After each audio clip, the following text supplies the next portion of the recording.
Hello there, whether you are new or returning. Today I'm going to be sharing my response to Chanel Day's end of year tarot tag. There are 12 questions to this tag. Do drop a comment below to share your answers to all or some of these questions, or if you have a response video, drop a link below. Coming up, some decks I've mentioned quite a lot this year, but also some new decks that have come into my collection recently, and if you're keen to find out what they are, stick around and find out which category they fall under. Question number 1 then. My most beloved deck of 2025. So I had to go with this one, which is the Forest of Enchantment Tarot by Lune Weatherstone. This is one of the first decks I added to my collection probably about 5 or so years ago when I first discovered tarot, and I just love coming back to this deck. Many of you will know that this is a spring and summer deck for me, and I have banged on about this deck quite a lot this year. I don't have the accompanying Oracle deck that was released this year, but it is on my wish list, and perhaps next year I will get it and be able to work with the two together, because I think they will work really well together. I've seen walkthroughs and it looks fabulous, so very excited about that, and watch this space for next year. Second question then is my most recent addition, and I've got 2 decks for you. These were Christmas decks, so brand new to my collection. A tarot deck which is the First Aid for Broken Heart Tarot. I've had my eye on this for a long time. Well, I've had my eye on this since it came out earlier on in the year, and it is the artwork that drew me into this deck. It's very surreal. It has nods to some of the surrealist artists. I was a bit obsessed with surrealist art when I was younger and at art college, and so it kind of taps into that joy that I experienced looking at that art.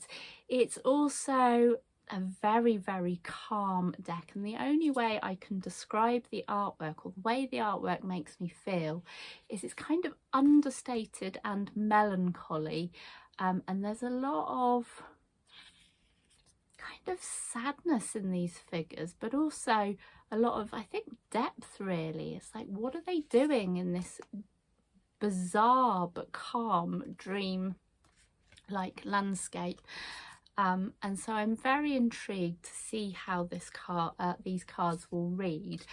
I suspect this is going to be quite a challenging deck, for the main reason that reading the key words, which I've got to be honest, use some quite unusual terms that don't necessarily resonate with my understanding of traditional Rider-Waite-Smith art.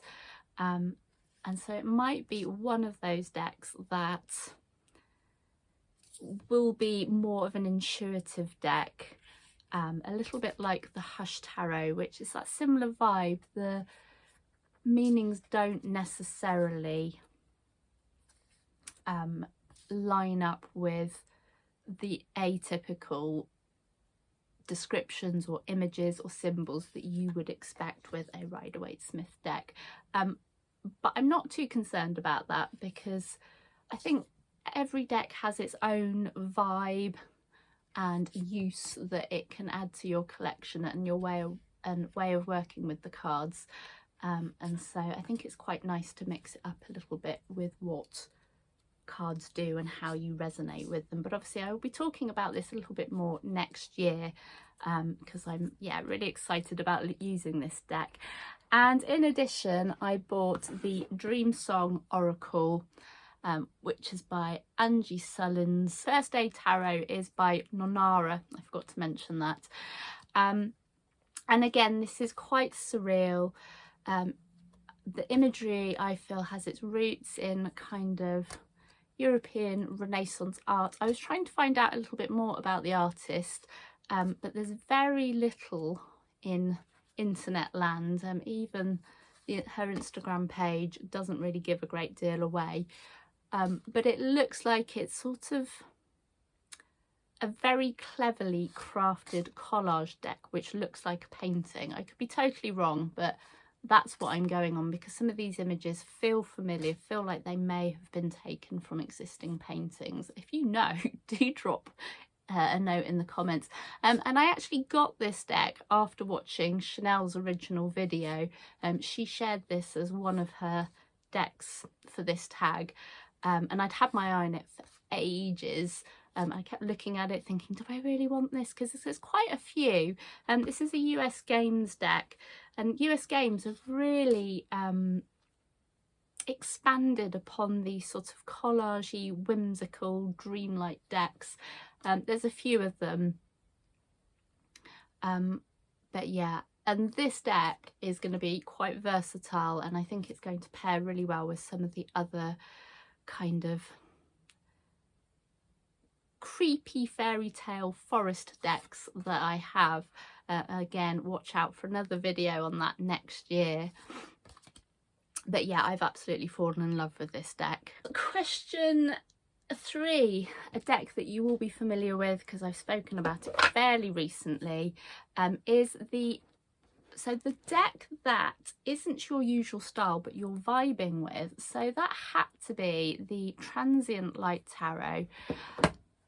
I have mentioned in the past that normally I go for, well, the decks that I've just shown you, sort of nature-based, fairy tale-like, green, and this is none of that. I mean, there are quite a few animals in this deck, which is always good, but it's very simplistic, kind of Pip-like,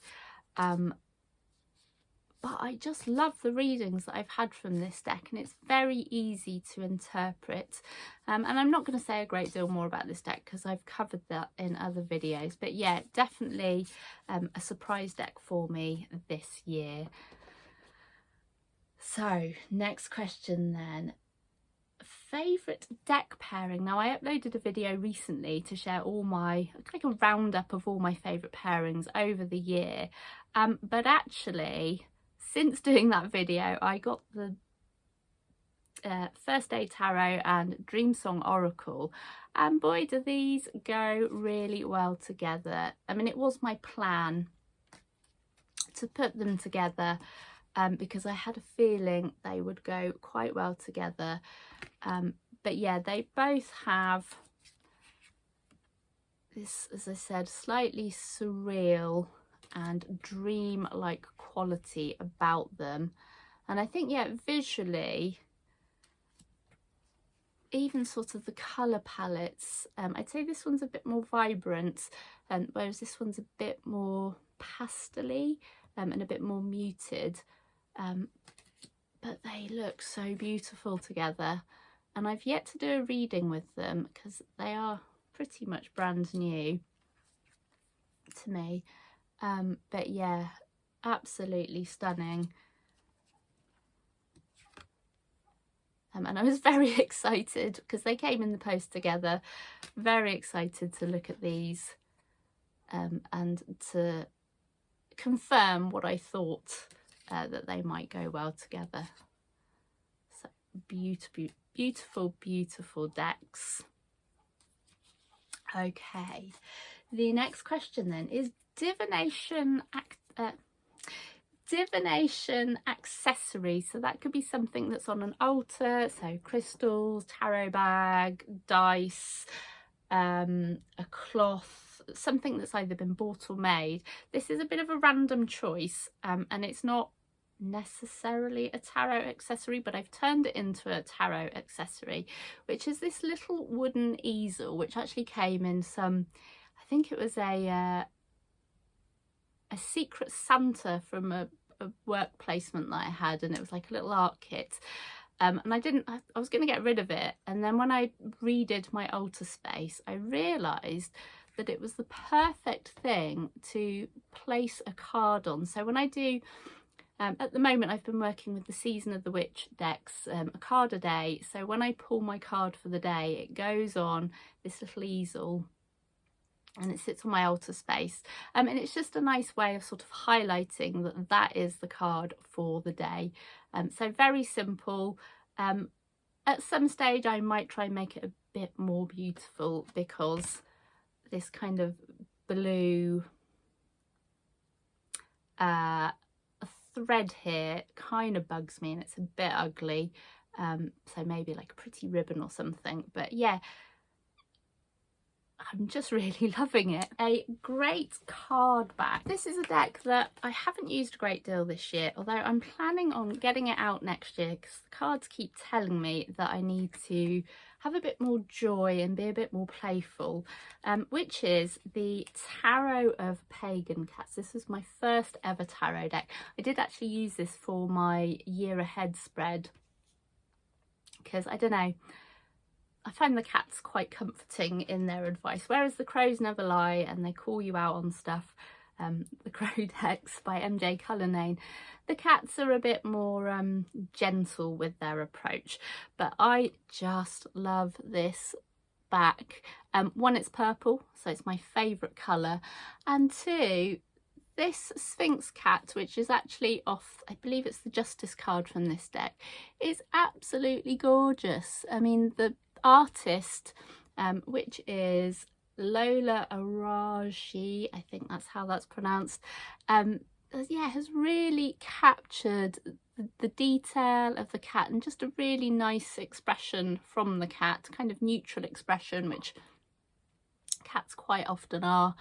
And yeah, I just really makes me happy. And then of course you've got the additional detail of the triple moon, so the full moon and the two crescent moons either side.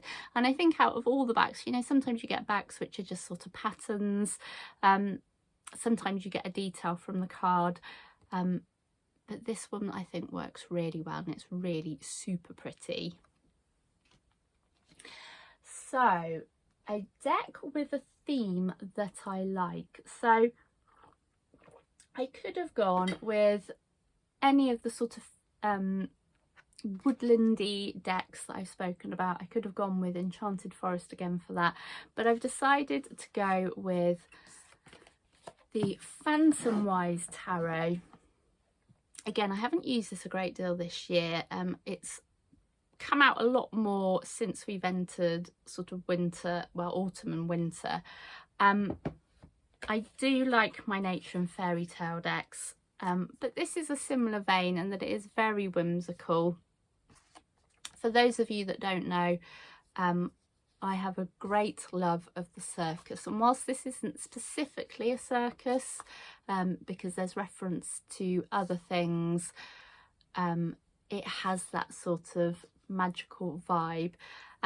What I would say though is it does loosely have, it does have a connection to the circus in that it's by the same creator as the person who wrote The Night Circus, which is Erin Morgenstern, and this possibly has to be one of my favourite books of all time, because it is about a magical circus. And the story goes that Erin Morgenstern created this deck whilst writing this book because there is a tarot reader in the book.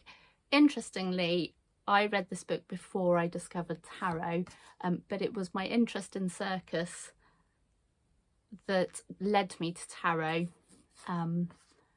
But yeah, I just love the theme of this, the sort of magicalness of it, the whimsy. I always love black and white things, and I mentioned before with the Lovers card how appropriate it turned up at this point. I do have a bit of an obsession for black and white striped tights, I'm not gonna lie. And yeah, it's just such a fun deck. So yeah, love this, love the theme of this deck, and I always enjoy using this deck for that reason. Most beautiful deck this year. Now, I would have gone probably with First Aid for a Broken Heart Tarot, but I've already used that for 2 categories. So another new deck to my collection is the Universal Folk Tarot by Anita Inverarity. Hopefully I said that right. This is actually another US Games deck, but if you've not seen this deck, and I'm sure you have, her artwork, oh, I'm just trying not to get a sheen on here, is really lovely, really detailed, and a lot of thought and intention has gone into the creation of these images and the way she has written the book. Again, this is another Rider-Waite-Smith inspired deck. I wasn't quite sure how this was going to read because there's so much going on here, but the few times I have used it, I've been really impressed with kind of what I've got from this intuitively, but then going back and just checking with the written information in the book. And it is a big chunky book. She hasn't skimped on any information here. There's about 2 or 3 pages per card. I mean, just look at that. And what she's also done is given you kind of crystals that might help with the situation or the advice that the card is giving you. But I absolutely love the artwork. It's very stylistic. And this is another deck that I'd had my eye on for a while. I believe there's a couple of oracle decks that she's created as well. I also like this deck because there's a lot of cats in here, and I probably won't be able to find them now, but there's quite a few magpies in this deck as well. And I like crows, but I have a soft spot for magpies, simply because I get a pair of magpies that come into my garden, and they're just very cheeky, and they like to watch the squirrel hide and uncover his cache of stuff, and they're not scared about it, and they're not subtle about it at all. And there was a right old battle and to do in my garden the other day, which was an absolute joy to watch. So yeah, and because there's sort of a lot of references to nature in that deck is another reason I like it. But I think just the colours, there's a lot of purple in that deck as well. So yeah, beautiful deck. So a deck that I wish existed, or a unicorn deck that I want, and I wasn't sure what I would go with for this, but I would love to see a deck about kind of the mythology and symbolism of the hare. So hares are fascinating creatures, and I went through a bit of an obsession with them, sort of in the early days, kind of just slightly prior to tarot, but I was sort of going down that path anyway. And I do have a few decks that have got hares in them. This one, which sort of really disappointed me, because as far as I can tell, these are rabbits, not hares. And the reason you can tell that is because the ears are somewhat shorter and the body shape is a bit more condensed, I want to say, whereas hares are much more, it's kind of bigger and more majestic creatures. This one was from Divine Animals, I think that's what it's called, the Stacey DeMarco deck. Whereas you have this one from the Enchanted Earth Oracle. Yeah, you can see the ears are a lot bigger. So another thing that hares are synonymous with is fertility. If you think about in March, where you see them boxing. That's all about males and females having a little to do in the sort of mating season. And then this one from the Celtic Spirit Oracle. But the closest I've found is, I think it's Havelock Hair, the White Hair Oracle. I can't remember what it's exactly called, by Jackie Lovesay, who's an indie creator. She's got a very successful Etsy shop and she's created quite a lot. But that's more kind of characters rather than sort of hairs more in their natural states. And yeah, I went down a bit of a deep dive with hairs, as I said, a few years ago, looking at hairs, but they are connected to creativity, madness. They symbolize genius, inspiration. I believe they're also connected to hermaphrodites, so kind of when you're equal, even male and female energies. I think they're shapeshifters. I think some witches were accused of kind of turning into hair, so they've got a long, fascinating history, I think particularly here in Europe, and so I just think it would make a really fascinating deck. The kind of what MJ Cullinane has done for crows, I would love to see a deck that did a similar thing for hares. Question number 10, which card sums up this year as a whole, or a card whose energy I want to bring in? So I have gone with, I've sort of cheated here. I couldn't go with just one card. So these are cards that have summed up the year.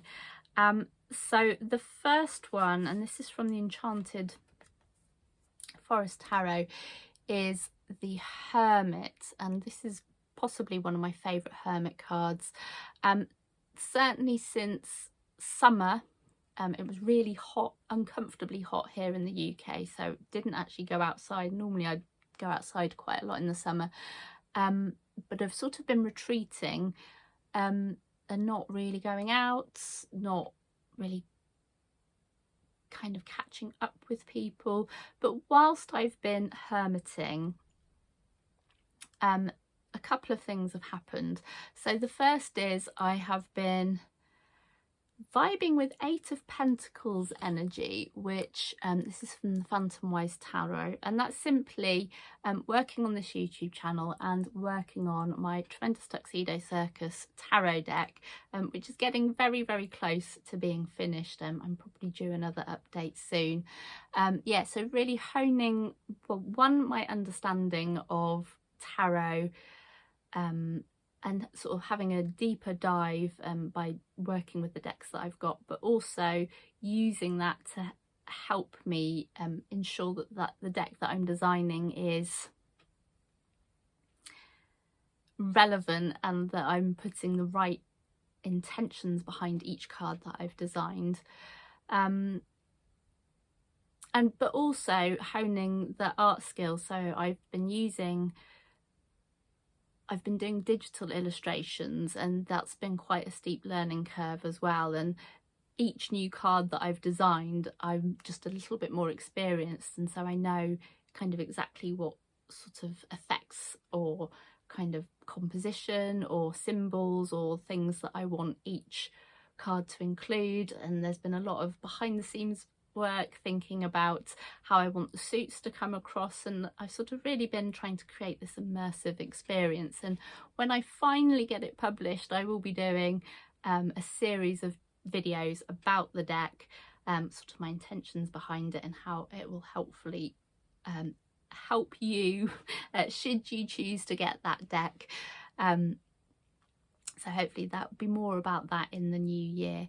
And the third card, this is from the Samhain Season of the Witch, is Frog. So I kept pulling this in the month of October. I think I must have pulled this about 3 or 4 times, which is all about slow transformation. So even though I've been hermiting and working away on this sort of passion project of mine, this has been aiding this kind of behind the scenes transformation, And I sort of interpreted this as kind of maybe not outwardly transformation, but I think inwardly thinking about kind of what I want, my beliefs, my values, and where I want to take sort of this YouTube channel and this kind of artwork that I've been producing, and kind of other aspects and other things that I want to sort of bring into my life as well. So apologies for cheating, but yeah, it was too difficult to just have the one card. So the final note, question 11, is tarot practice reflection. So for me this year, I definitely feel like I've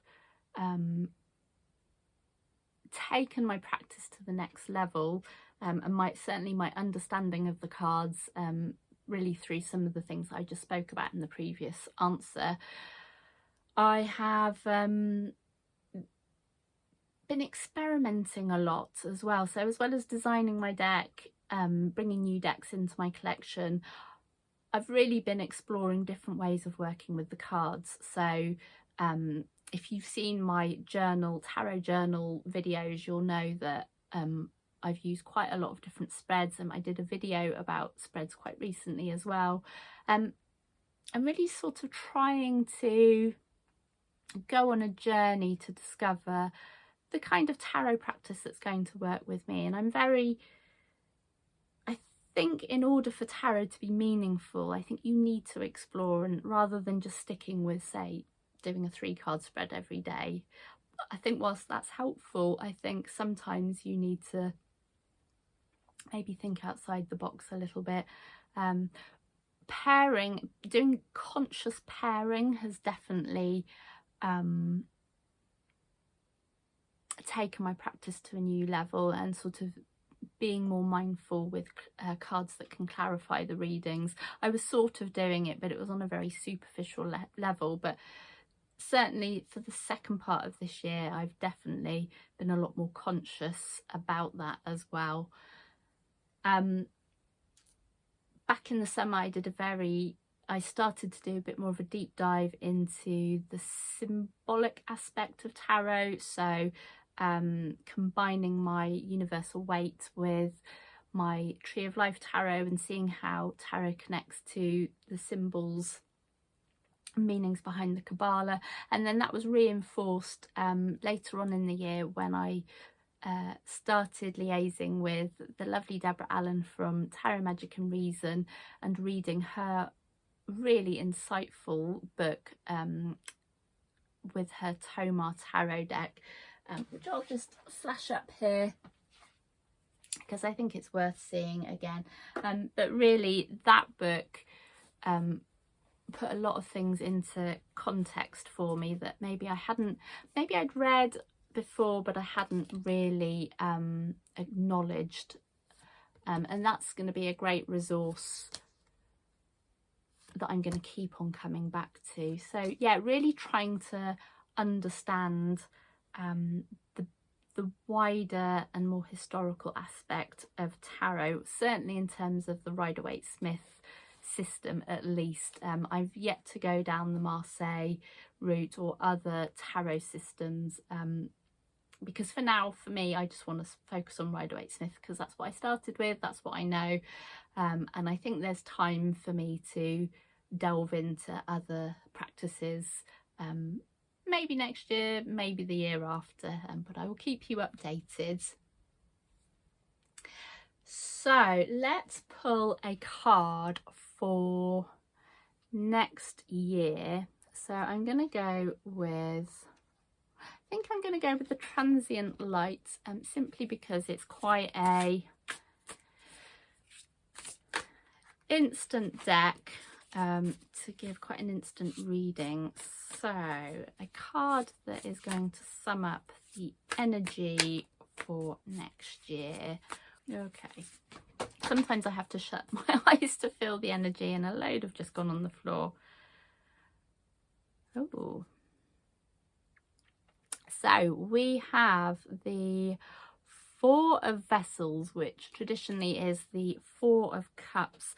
So obviously the Four of Cups is normally about kind of not missing opportunities.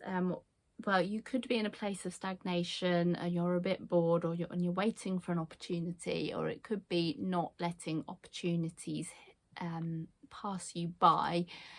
So what I see here is, obviously we've got a watering can here, and we've got these plant pots here, but they don't look like they're doing too well. And it might be that there's different projects. I'm going to assign these projects that have all been started. They've started to grow, but maybe they've stopped because I've been spreading my attention too thinly, and it's kind of like, which one am I going to invest my time? Am I going to invest my water from my watering can to really help that grow and flourish? And it may be that I have to put a couple of them to one side to make sure that there's success with just one thing, which is quite pertinent to me. I do have a tendency to start lots of stuff, get very excited about it, and then I struggle to see it through to the end. So this is going to be a real cautionary tale for me,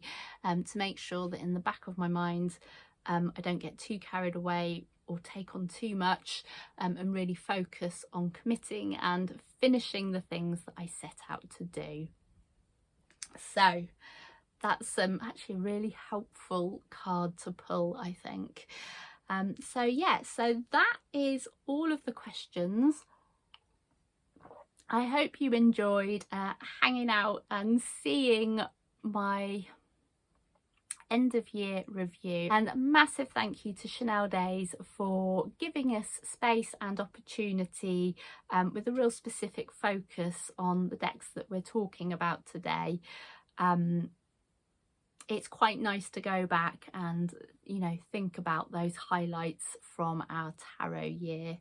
And if you haven't done so already, do comment below and share the decks that have stood out for you, whether you want to use these questions or just say which your favourite decks have been. I would love to hear your choices and your thoughts. If you enjoyed this video and fancy giving it a cheeky like, I would really appreciate it, and it's really nice positive feedback to know that people are enjoying what I'm doing. And if you did enjoy this video and fancy subscribing to my channel, then that would be awesome.